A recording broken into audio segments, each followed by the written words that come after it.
오늘 우리에게 주실 하나님 말씀은 사도행전 17장 1절부터 15절까지 말씀입니다. 사도행전 17장 1절부터 15절까지 말씀입니다. 1절부터 14절은 제가 읽고 마지막 15절을 합독하겠습니다.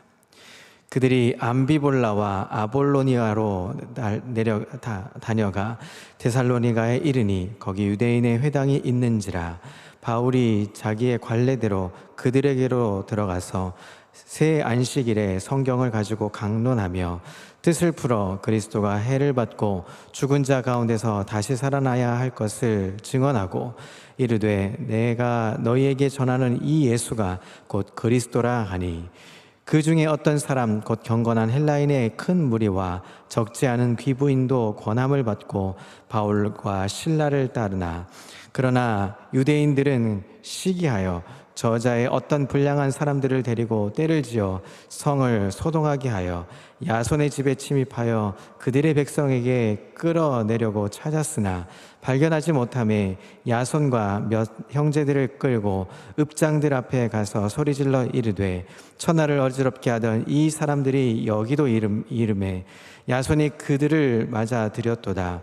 이 사람들이 다 가이사의 명을 거역하여 말하되 다른 임금 곧 예수라 하는 이가 있다 하더이다 하니 무리와 읍장들이 이 말을 듣고 소동하여 야손과 그 나머지 사람들에게 보석금을 받고 놓아주니라. 밤에 형제들이 곧 바울과 실라를 베레아로 보내니 그들이 이르러 유대인의 회당에 들어가니라.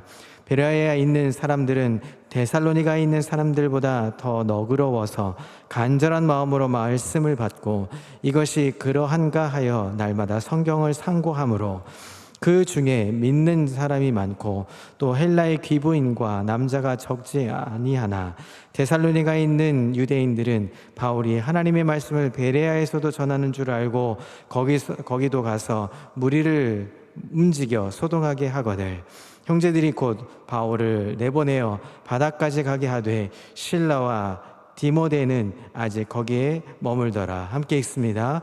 바울을 인도하는 사람들이 데리고 아덴까지 이르러 그에게서 실라와 디모데를 자기에게로 속히 오게 하는 명령을 받고 떠나니라. 아멘. 할렐루야. 오늘도 하나님의 은혜와 평강이 삶에 넘치시기를 그리스도의 이름으로 소망합니다. 오늘은 이제 빌립보에서 또 데살로니가로 또 데살로니가에서 베레아로 또 베레아에서 아덴까지 가는 우리 이제 말씀의 복음의 여정들을 소개하고 있습니다. 이 데살로니가에서 이 빌립보 감옥에서 한바탕 소란을 일어난 다음에 바울 일행은 이제 대략 150km 지금부터 아마 우리 교회로 생각하면 이제 아마 그 대전 정도까지 가는 여정일 것입니다. 그 여정이 넘는 여행을 감행하고 있습니다. 그들은 중간 기착지인 암비볼리와 아볼로니아에 잠시 머물렀습니다. 그런데 그곳에서 선교 활동을 복음을 전했다는 어떤 사실은 기록되어 있지 않습니다. 실제로 어떤 일들을 했는지 기록되어 있지 않지만 아마도 그곳에서 열심히 복음을 전하다가 옮겨갔을 겁니다. 어쩌면 빌립보에서의 소동이 너무 심각했기 때문에 그들이 지금 지역으로부터 멀리 벗어나는 걸 목표로 해서 중간에 잠깐 암비볼라와 아볼로니아에 잠깐 머물렀을지도 모릅니다. 어쨌든 이제 그곳을 지나서 데살로니가에 이제 머물게 되었습니다. 우리는 사도행전을 읽으면서 지금 누가가 사도행전을 기록하고 있는 누가가 바울의 전체 일대기를 기록하고 있지만 어떤 면에서는 기독교의 공동체에 연결된 부분만 강조해서 보여주기 때문에 그 지역마다 그 깊은 내용은 전하지는 않고 있습니다. 그러나 중요한 것은 그들이 지금 이제 데살로니가에서 정말 이 성령의 역사하심을 소개하고 있는 것입니다. 바울은 3주간 안식일을 머뭅니다. 3주간에 걸쳐 안식일에 모이는 유대인들을 대상으로 성경을 중심으로 그들은 예수가 그리스도라 하고 선포하고 전파하고 복음을 전하고 있습니다.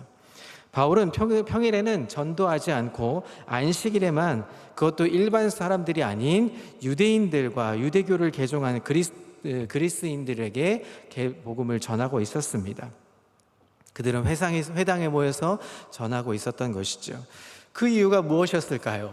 아마도 그들은 일주일 동안, 안식일 전까지는 그들의 삶을 살아야 하기 때문에 밤낮으로 일을 했을 겁니다. 바울은 자급자족했던 모습으로 선교 활동을 했기 때문에 데살로니가전서 2장 9절에도 이 사람들에게, 그들을 섬기는 사람들에게 폐를 끼치지 않도록 하기 위해서 밤낮 없이 일하면서 전도했다라고 얘기합니다. 그렇다면 아마 일주일 동안 삶을 살기 위해서 열심히 전도를 하기 위해서 일주일 동안 일했을 겁니다. 정한 선교비가 확보되지 않은 상태에서 선교의 여정을 감당하기는 쉽지 않은 것이었죠. 그래서 그들은 그 경제적인 문제를 해결하기 위해서 노력을 했습니다. 평일엔 열심히 일하고 또 안식일에 디아스포라, 흩어진 유대인들을 대상으로 복음을 전했습니다.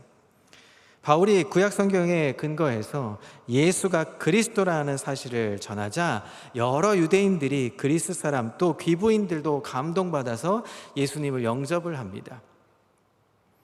누가는 지금 어떤 사실을 세부적으로 묘사하고 있지 않지만 윤곽으로 볼 때 회당에서 모였을 때 그들에게 복음을 전했을 때 논란이 벌어졌습니다. 그 논란이 어떤 논란이 벌어졌는지는 논하지 않습니다. 그러나 어떻게 보든 논란의 중심에 바울과 실라가 있었던 겁니다. 많은 사람들이 또 예수를 믿었지만 또 많은 사람들이 그들을 반대하고 있었던 것이죠. 자, 이제 바울에게 가해지는 유대인들의 압박이 시작되었습니다. 빌립보에서 바울 일행은 감옥에 투옥되었다가 데살로니가로 와서 그들을 도와준 야손의 집에 머무르게 되었습니다. 그런데 야손의 집에 이제 그 한 무리 일당들을 데리고 이제 쳐들어옵니다. 그래서 야손이 피해를 입기 시작했습니다. 바울 일행이 찾지 못한 그들은 대신 야손을 읍장들이었던 치안관들에게 끌고 가서 이렇게 고발합니다. 6절 7절을 보면 발견하지 못함에 야손과 몇 형제들을 끌고 읍장 앞에 가서 소리질러 이르되 천하를 어리석게 하던 이 사람들이 여기도 이르매 야손이 그들을 맞아들였도다. 이 사람들이 다 가이사의 명을 거역하여 말하되 다른 임금 곧 예수라 하는 이가 있다 하더이다 말합니다. 오늘 본문을 보면 유대인들이 매우 비열한 사람들처럼 보이겠지만 그렇게까지 생각할 필요는 없습니다. 왜냐하면 바울의 가르침으로 인해서 유대인들의 이 공동체가 흔들리고 있었기 때문입니다. 서민들만 그렇게 흔들린 것이 아니라 오늘 보니까 귀부인들이 흔들렸다고 하죠. 사회적 지도층들이 흔들리고 있었다는 것을 보여주고 있습니다. 그러면 그 공동체는 지금 엄청난 소용돌이에 몰아치고 있었다는 것이죠. 그러니 그 정통 유대인들이었던 사람들은 어떻게 했습니까? 그들이 반란을 일으키고 있다라고 생각했을 겁니다. 이단들이 태동하고 있었을 거라고 예측하고 있었던 것입니다. 그러니 바울과 실라 일행을 이 복음을 전하려고 했던 사람들을 반대하고 있었던 것이죠. 그들이 어떤 복음을 전하고 있습니까? 이제 십자가에 못 박혀 죽으셨다가 3일 만에 부활하신 예수님, 그분이 우리의 그리스도, 메시아, 우리를 구원하실 자라고 얘기하니까 더군다나 이 땅에 오실 만왕의 왕이라고 선포하니까 어떻게 합니까? 오해하고 있었던 것이죠. 기독교의 정체성 여기에서 드러나고 있습니다. 첫 번째는 복음이 세상을 시끄럽게 한다는 것입니다. 여러분, 복음은 세상을 시끄럽게 합니다. 세상을 요동시킵니다. 세상에 가지고 있었던 논리와 근거와 상관없이 예수 그리스도에 인해서 그 복음은 소용돌이 칠 수밖에 없습니다. 예수 그리스도가 어떤 분이십니까? 십자가에 못 박혀 죽으신 분이십니다. 아니, 그 십자가형은 어떤 형벌입니까? 세상의 어떤 누구도 감당할 수 없는 형벌입니다. 그 무거운 형벌을 받은 사람이 어떻게 메시아가 될 수 있겠습니까? 어떻게 왕이 될 수 있겠습니까?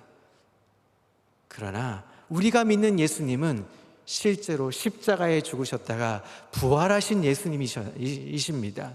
우리를 구원해 주시는 분이십니다. 우리를 만왕의 왕으로 이 땅에 오신 메시아이십니다. 그것을 믿는다는 것이 얼마나 세상을 시끄럽게 하는 것입니까? 이 세상을 살다 보면 우리는 세상 앞에 조롱받는 것 같아 보이지만 세상 사람들은 두려워합니다. 예수 믿는 것을 두려워합니다. 그 복음이 너무 강하기에 두려워합니다. 그래서 우리를 거절하고 우리를 부인하고 교회를 부정하는 것입니다. 그러나 여러분 보십시오. 교회가 무너졌습니까? 교회는 단 한 번도 무너지지 않았습니다.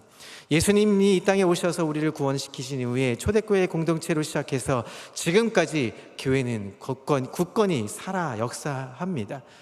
그래서 세상을 시끄럽게 하는 것입니다. 사랑하는 성도 여러분, 오늘 우리를 통해서 세상은 시끄러울 겁니다. 우리를 통해서 세상은 두려워합니다. 그러나 우리가 할 수 있는 것 무엇입니까? 예수가 만왕의 왕이시고 예수가 우리를 구원할 그리스도이시다라는 걸 선포할 수 있는, 세상을 시끄럽게 만들 수 있는 멋진 하나님의 사람들 다 되시기를 소망합니다. 두 번째로, 예수님은 초기 기독교가 예수를 왕으로 믿었다는 사실을 여러분 기억하십시오. 많은 사람들이 거절한 것 같아 보이지만 여러분 베레아에서도 복음을 전할 때 어땠습니까? 데살로니가보다 베레아는 조금 더 너그러운 간절한 믿음을 갖고 있는 성도들이 많았다는 것입니다. 그 긴 여정을 갔음에도 불구하고 여러분 3년밖에 공생을 살지 못하고 그 십자가 형벌로 죽음과 부활을 맛보았던 그 작은 동네 예루살렘에서 지금 수백 킬로가 떨어져 있는 곳에 지금 뭐 하고 있습니까? 그 소식을 듣고 기도하고 있었던 무리가 있었다는 사실입니다. 그들은 무엇을 기대했습니까? 예수님이 만왕의 왕으로 오실 것을 기대하고 있었던 것입니다. 가이사의 압제에서 풀려날 것을 기대하고 소망을 가졌던 사람들이었던 것입니다. 진정으로 메시아를 기대하고 기다렸던 사람들입니다. 진정으로 만왕의 왕 되신 예수님, 우리를 구원할 자 그 예수님으로 인해서 사람들은 소용돌이치고 휘몰아치고 격동의 시간을 보내고 있는 것입니다. 가이사라는 어떤 사람들입니까? 예수님도 고백합니다. 가이사의 것은 가이사에게 주고 하나님의 것은 하나님께 영광 돌리라 하면서 이 정통 기독교인들을, 이 세속적에 물들어 있는 기독교인들을 부정하고 하나님의 온전한 사람으로 세워가길 기대하고 있었던 것입니다.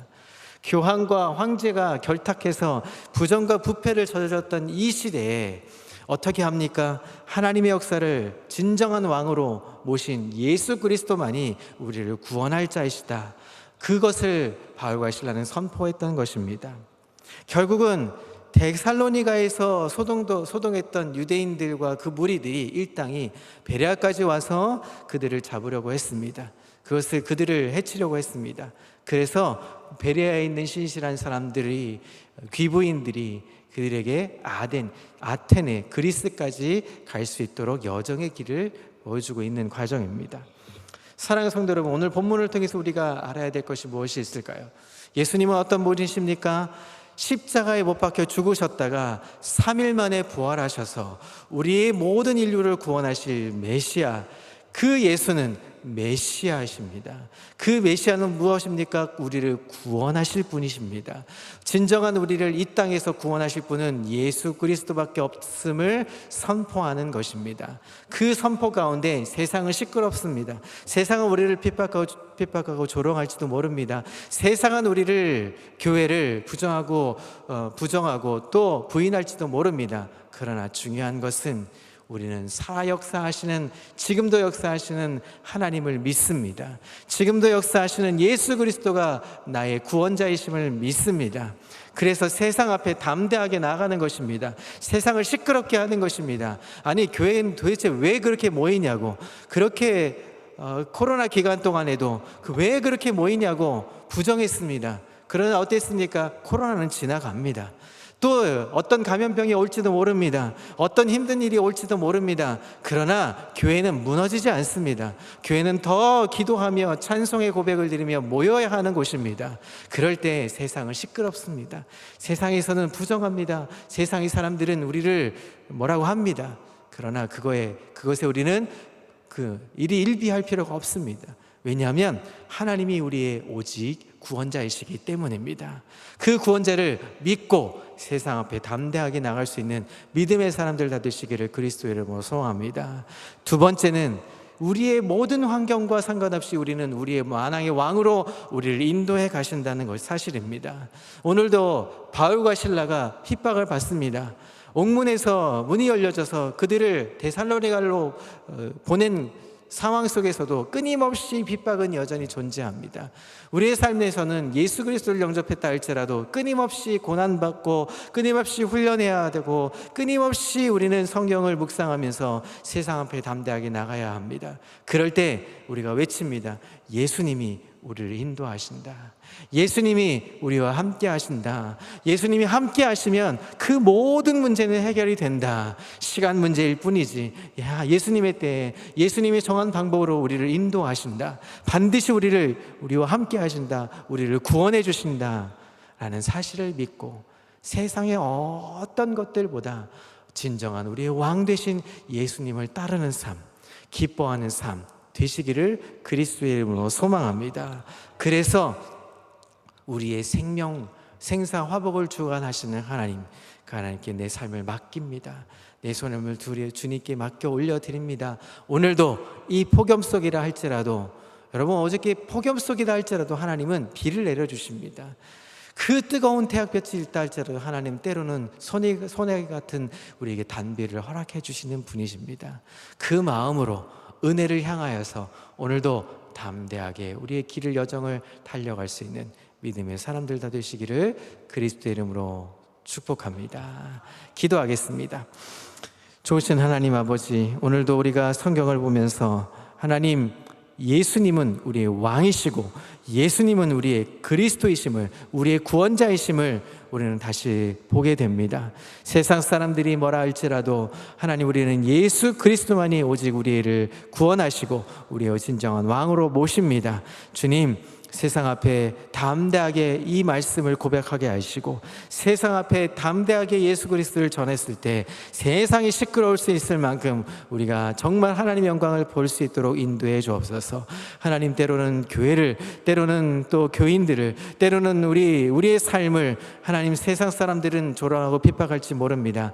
그들은 두려워 떨지 모릅니다. 그러나 우리는 믿습니다. 우리와 함께 하시는 하나님, 우리를 모든 것을 인도해 가시는 하나님이 우리의 만왕의 왕이 되십니다. 만유의 주가 되십니다. 우리의 영광받아 마땅한 하나님이 되십니다. 그것을 고백하고 선포하는 날 되게 주여 인도해 주시옵소서. 그래서 오늘도 새 일을 행하실 하나님을 기대하고 소망 가운데 바라보고 소망 가운데 그 새 일을 하나님과 경험할 수 있는, 체험할 수 있는 능력의 삶이 되게 인도해 주시옵소서.